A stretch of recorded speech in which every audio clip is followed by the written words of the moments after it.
This is Charlie and the Great Glass Elevator by Roald Dahl, as published by Puffin Books, and the lesson was designed by myself. So, Chapter 1, first read and answer these two questions. Pause. And let's continue. So the people on the elevator were Willy Wonka, Charlie Bucket, Grandpa Joe, Grandma Josephine, Grandpa George, Grandma Georgina, Mr. Bucket, and Mrs. Bucket. And they even fit in that big bed. It was a pretty full elevator. So why did they go too high? Grandma Josephine panics, taking Mr. Wonka away from the controls. She was getting scared and then distracted him. So they kept on going up and up and up. So in the book, on the first chapter, find these words and expressions in the chapter. Page numbers are in brackets.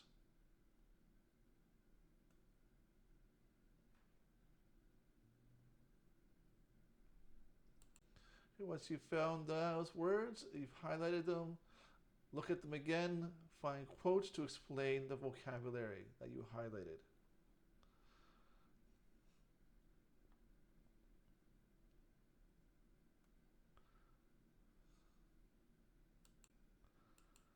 So first word was brilliant. The sky was a brilliant blue. So was it bright? Yeah. Was it beautiful? Yeah. I assume one end is hooked onto this contraption we're writing in, right? Did she know how the machine worked? No, not really. Did she have any proof of how the machine worked? No, definitely not.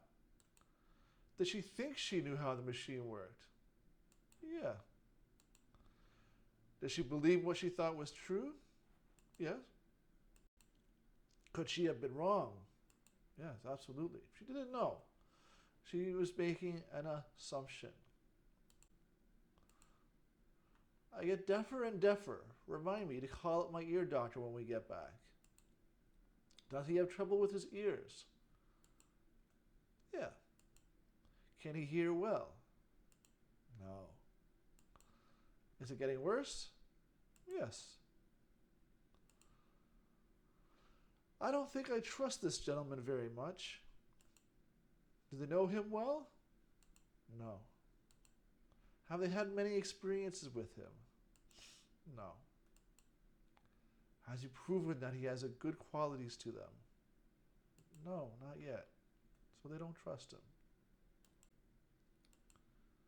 Please, he said, don't spoil everything. Mr. Wonka is a fantastic man. Does he like Wonka? Yes. Is he worried they will make him look bad? Yes. Is he worried they will embarrass him? Yes. Is he worried that they will make the experience less fun? Yes. Yes, yes, yes, yes. Mr. and Mrs. Bucket stood hugging each other, speechless with fright. Were they scared? Yes. Were they very scared? Yes. Do people talk a lot when they are scared? Or very scared? No, not really. Is it easy to think when you are very scared? No. Only Charlie and Grandpa Joe kept moderately cool. Were they a little scared? Yes. Were they very scared? No. Were they somewhat scared? Yes. Was everyone more scared? Yes, they were. It was moderately cool. Not too much, not too little, in the middle. They had traveled a long way with Mr. Wonka and grown accustomed to surprises. Had they been together a long time? Yes. Had they experienced a lot together? Yes.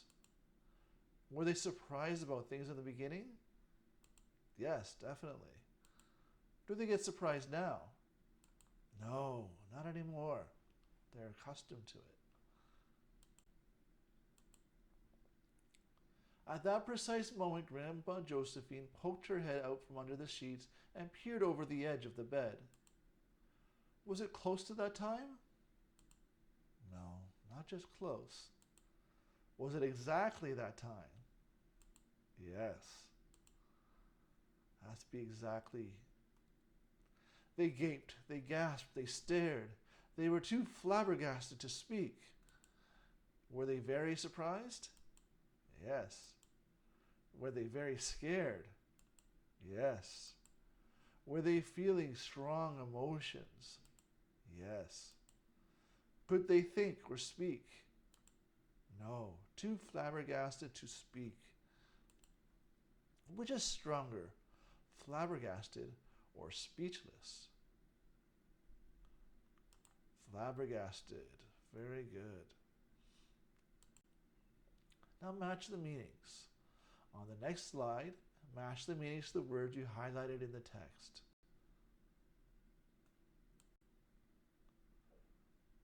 So take a screenshot, look at your words. Okay, so number one, which word is used to emphasize that one is referring to an exact and particular thing? Exact is precise. Greatly surprised or astonished. Flabbergasted. Lessen or destroy the value or quality of. Make something bad. Ruin. Spoil. To become familiar with something at the point where you expect it. Grown accustomed to. Bright. Brilliant. To a certain extent, not too much, not too little. Moderately. Believe something is true without having all of the relevant information or proof. Assume. To lose ability to hear to a greater extent. Becoming deafer. Believe in the reliability, truth, ability, or strength of somebody or something. Trust. Unable to speak, especially as a temporary result of shock or some strong emotion. Speechless. So here, lost ability to speak, some more related to speechless, where greatly surprised or astonished, which can also result in becoming speechless, is flabbergasted. So number 2 is the more correct answer for flabbergasted. Match the words used to its part of speech. Words on the left, part of speech on the right. Grown accustomed to is a phrase. Brilliant. Adjective. Describing it. Assume. Something you do. Defer. Describes them. Trust. Something you do. Spoil. Don't spoil it. Verb. Something you do. Precise is an adjective. Speechless. Adjective. Moderately. Ly. Adverb. Flabbergasted. Again, describing. Adjective.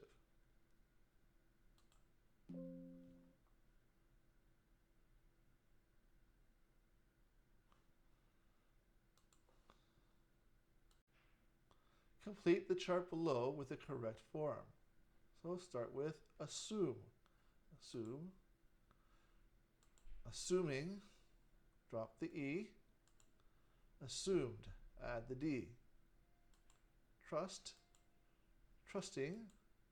Trusted. Easy. Grown accustomed to. This is using verb 3. Grown. So we have to change it to grow accustomed to, growing accustomed to, grew accustomed to. A little trickier one. So spelling and pronunciation. Brilliant. Brilliant. Assume. Assume. Defer. Defer. Trust. trust, spoil, spoil, speechless, speechless, moderately, moderately, grown accustomed to, grown accustomed to, precise, flabbergasted, flabbergasted. Now on the next slide, take a screenshot, complete the sentences, use vocabulary you've learned, use the correct form. Take a screenshot, look at your words. Go ahead.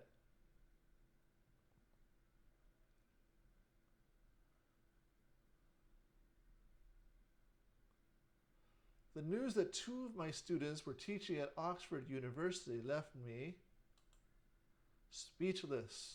Don't know what to say. That'd be great. The new boss in Genshin, it's a video game, is only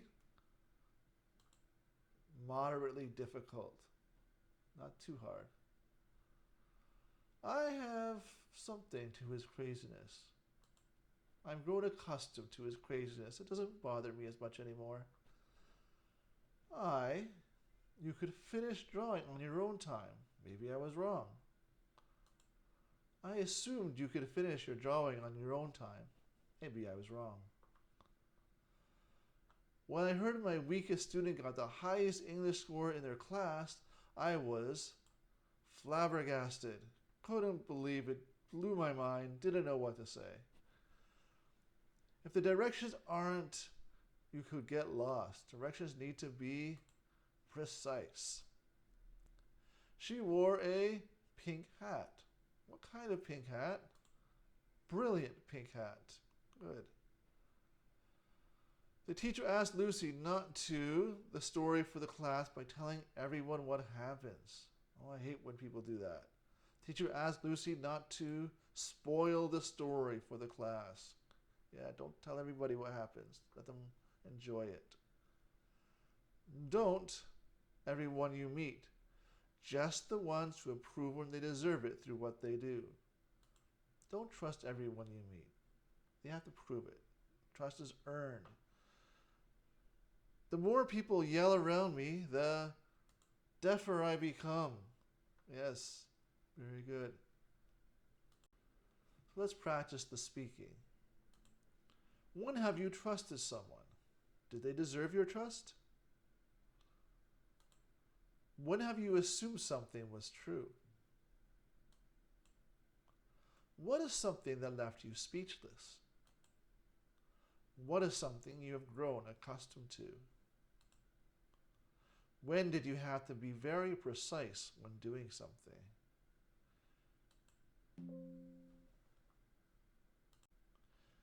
If you want some ideas, these will help. So again, think about the question.